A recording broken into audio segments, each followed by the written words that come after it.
แกงก็แบบมาเลื่อนตามาเลื่อนครับผมเห็ดรถอันนี้เห็ดบอกแบบเลยไม่ออกเลยเห็ดรถตัวนี้เห็ดคนนี้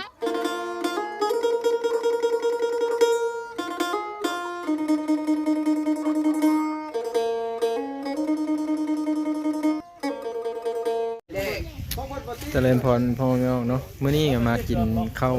ป่าเพื่อมากินข้าวทงกลับไปครับครูบาอาจารย์ทางล้างเลยเนาะนี่แหละกสิพาไปเบื้องทางผู้ทงนาบ้านดอนแดงครั้งแรกที่ได้มาเนาะทางทำอิฐสิพาไปเบื้องพ่อแม่ไปเบื้องน้ำเดียวเลยเนาะทางพ่อใหญ่เพิ่นขึ้นมาเอาแล้วเนาะศิลวัตร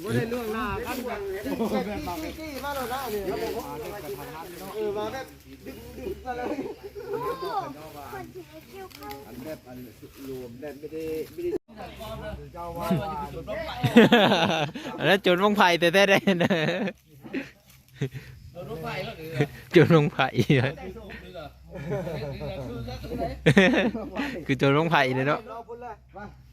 118เอายาเฮ้ยในบ้านคอกับเป็นบ้างเอาให้พ่อเขาซอยแล้วว่าเอานั่งอ้อเด้อว่ามีเฮ้ซอยเสื้อนั่งเด้อเขาซอยปลา2โตข้าวเขาซอยบางๆแล้วแหละเอานั่งอ้อมีเอาเสื้อนั่งเสื้อเลยนั่งมันก็ต้มสดโหไปเลยไปหนุ่มกันน้อยคน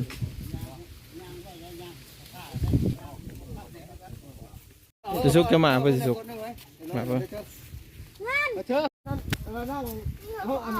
สุดที่เลยมาแต่กะลาเรียกเลยชื่อละหมาที่สุดเองได้ยาแบบนั้นแหละแบบงานจุ่มแบบสักทิศได้อยู่ในนี้เนี่ยผู้ที่สำคัญผู้เลยได้ว่าตอนนี้จะทำเป็นดอนบ่พ่อใหญ่อยู่ไหนโอ้ดอนฮอลเลยน้องประภาพันธ์โอ้นี่จะอยู่ในนี้เท่าไหร่โตคนนี้เป็นเจ้าพี่เลิกก็ได้พี่รับทีละทีรัดซื้อเลยเด้อ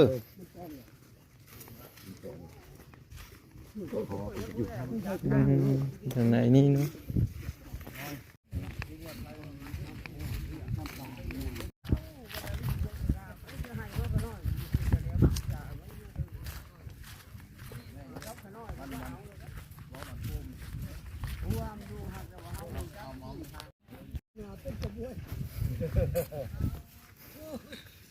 คากะลินอเป็นขบวนเป็นซ้ายเลยนะฮะ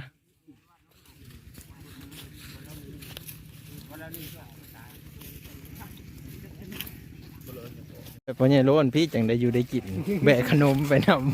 ำแบบนี้มันจะคือจะไปแบบโจนันนี่ก็ได้อยู่ได้กินได้แบบนี้เบิ้งโจนันโอ้เอ็มร้อยได้อยู่ได้กินแบบนี้เนาะไม่ออกเพิ่นหนเข้าเลยนี่มีคนงั้นแหละเขาพันไหนกินเอ็มบีเอ็มร้อยเลยเขากินเอ็มร้อย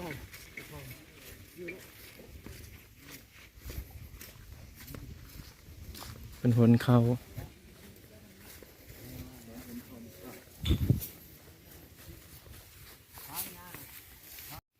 แล้วพอยาเพราะว่าได้ว่ายาจะเอาไม่ได้จัดไหน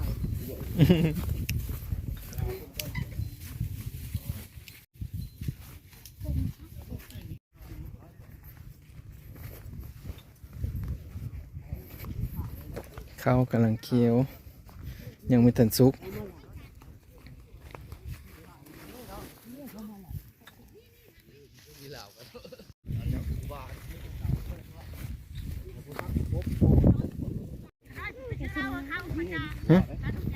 ผักกระถินน้ำหรอผักกระเศษ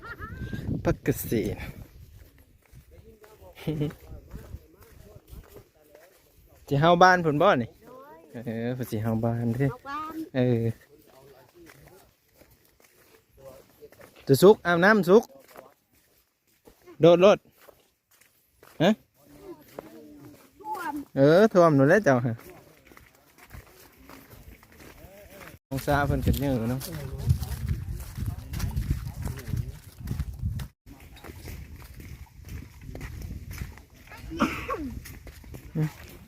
ข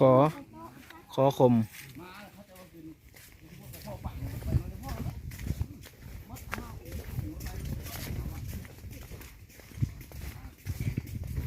ย่างเลาะแคมป่านี่ไปนี่เลย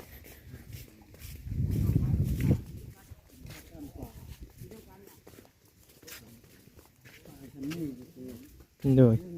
บทนั้นยาปูแท้นี่มันเป็นโคกบ่เออโดย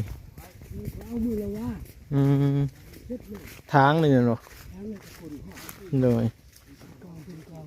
เนี่ยนะ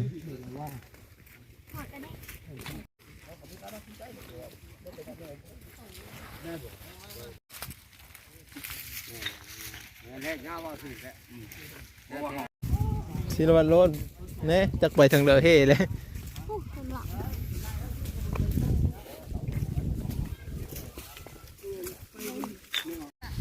มาหอดแล้วพร้อมเนาะ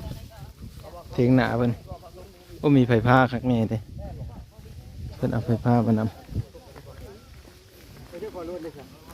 เฮ้แล้วต้องใช้ไปนำไม่ออกแล้วสุจิราโลน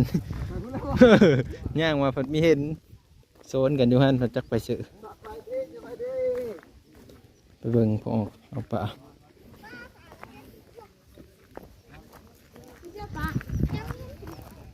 โอ้มีไผแสงอาทิตย์นำเล่นยังปลาปลาน้อย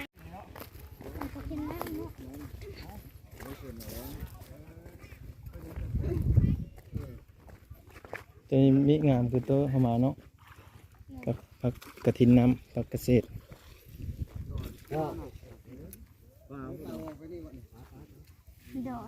มันอยู่กลางอยู่กลางหลายสั้น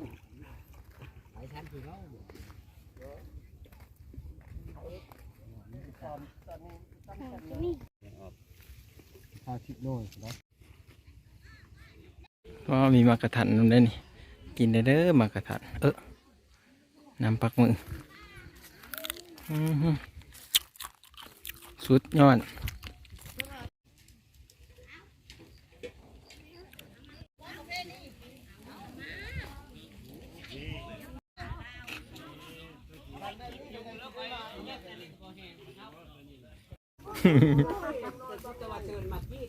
แหน่หมุนมากินกับหมุนมาข้าวมาอยู่ที่ร้านมาอยู่ชาวบ้านถูก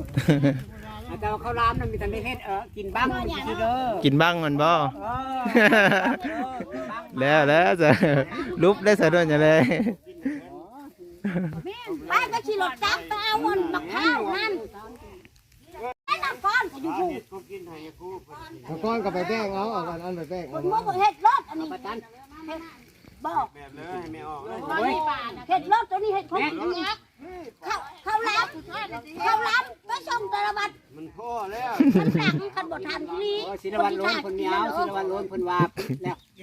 ไปชมกำลังแล้วเพิ่นไม่กินเพิ่นว่า แม่ไป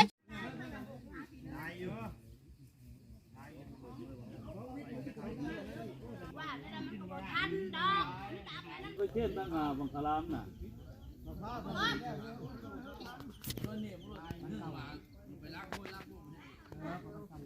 ตาผู้หลาแดงผู้หลาแดงบอลลื่นตาบอลลื่นครับผมครับผู้ได้ปะเนี่ย หัวสันเขาอยู่บ้านนนแดง นึงละบ่มีบ่นี่แหละเขาเนี่ย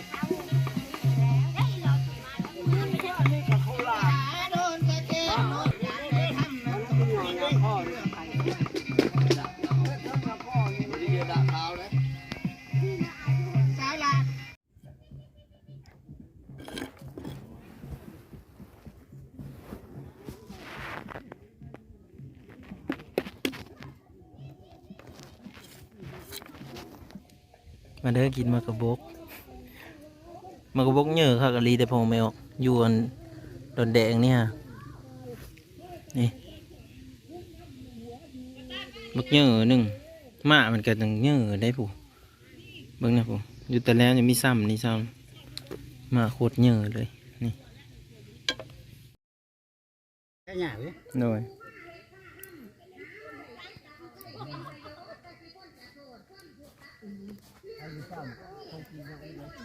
เชิญสมมุติว่ามีเคยวัดอะไรบ้าง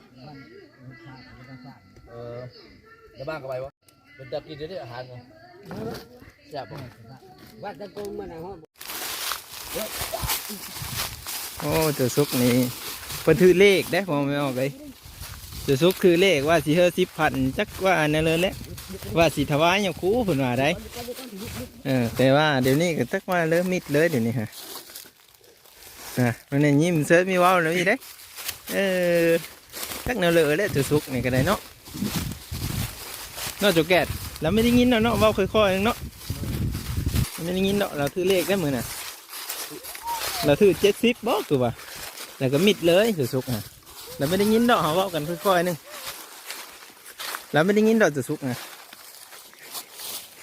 บรรยากาศโคตรดีเลยนะพ่อแม่อากาศแจ่มใสดีเนาะค้นมะพร้าวจะเป็นค้นมะพร้าวประเทศบังคลามนั่นไม่ออกทางนั้นก็กำลังเอาปลาเนาะเป็นเลี้ยงเป็ดนี่ครับอันนี้บรรยากาศนี่เลี้ยงเป็ดเนาะ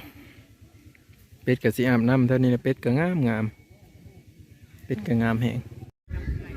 กินได้เดี๋ยวนี้เนาะฮะเอามาให้เลยเด้อยังไงก็อยากให้เสียสูบเลยน้องชายน้องช่วยไม่ใช่เรามาสบายเดียวได้ให้เพราะว่าเดือนที่เป็นอย่างที่รับมือ14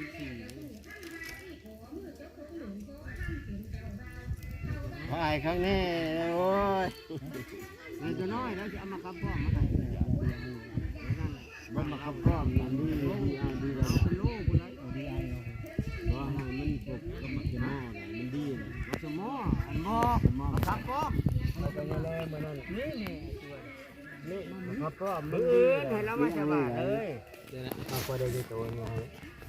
ให้อาหารเนาะนี่ไม่ใช่ตีเนาะบอกตายแล้วมันไปแล้วตีให้มีเห็นบอดเห็นบอดหมดดับนี่ไทยเลยนี่มาแล้วพันตีนี่ว่าเดี๋ยวเลยสีแซ่บเนาะเดี๋ยวเลยสีแซ่บเฮ็ดโอ้มีคู่ปะน้อยมีเช่าเลยว่าไม่ออกให้เจ้าอะไรนั่นมีคนเตะให้หลังเลือกอีกอยู่เจ๊คนสมมติแน่เลยว่ะนี่โอ้ยรับใช้ไม่ออกเด้อครับนั่งดีๆเด้อไอ้จ๊อบบอกว่าพยายามจ๊อบเด้เจ้าเลยตัดสินค้าเนาะแล้วว่าได้แล้วนิโมโตสัพพสันตาภวันสิโตสัพพเวรมติกันโตนิโมโตภวังสัพพิติโยวิวัสสันตุสัพพโลกโควินัสสันตุมาเตภวันโยสุขิติกายุโกภวะภิวาทนาสีเลสเนจังโวทาปัญจานิโนจัตตารันติอายุวันโนสุขังจะคนตะกินนาสังฆเมโสปาลิติตาติคาลตังอิตัญญาสัทธนาโสอุปกัมปติโสญติธรรมโมนิสัสสิโตเปตนาปุสาจักตาอุลาลาภาลัญจาภิกขุนามานุปาทินังปัสสุตังอนาภาคันติพ่อแม่ครูบาอาจารย์ในมือโหสิกรรมนำพระโทษคนขน้อยชีตาป้าได้ขน้อยนี่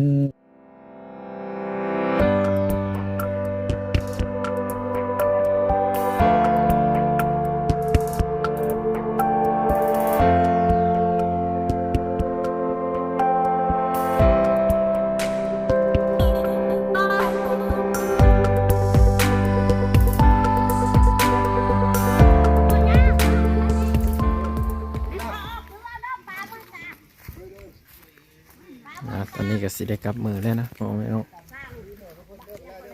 มือก็เด้อพอออกเด้อดีมีแหงกลับกันเด้อ เพียงพอ อิ่มแล้ว ก็นอนไปห้องหมอแล้วก็มาคนนึงก็ลุยมาเลยเอามันเอาหมอไปห้องหมอหามือ เนี่ยอย่าด่าได้ ตอนนี้ก็สิได้กลับมือแล้วนะพวกพ่อแม่แล้วก็กลับมือเนาะผู้ที่รับสมเบิ่งในคณะนี้ก็เนี่ยครูมาสั้นเข้ากับเนี่ยปู่เนี่ยตาเพิ่นก็ได้เนาะแล้วเลยดิพ่อแม่ออกกลับมือแล้วอยู่ดีมีแหงทุกคนทุกท่านเด้ออายุมันควันยืนก็ขอให้พบเจอแต่สิ่งดีๆสิ่งงามๆเนาะท้ายนี้ก็อำลาฝากจากก็ฝากติดตามแสรู้ให้ร้านได้เห็นได้ส่งวิถีชีวิตชาวบ้านอย่างครูบ้านนอกบ้านนาวันนี้เนาะพบเจอหลายๆอยู่ดีมีแหงเจริญพร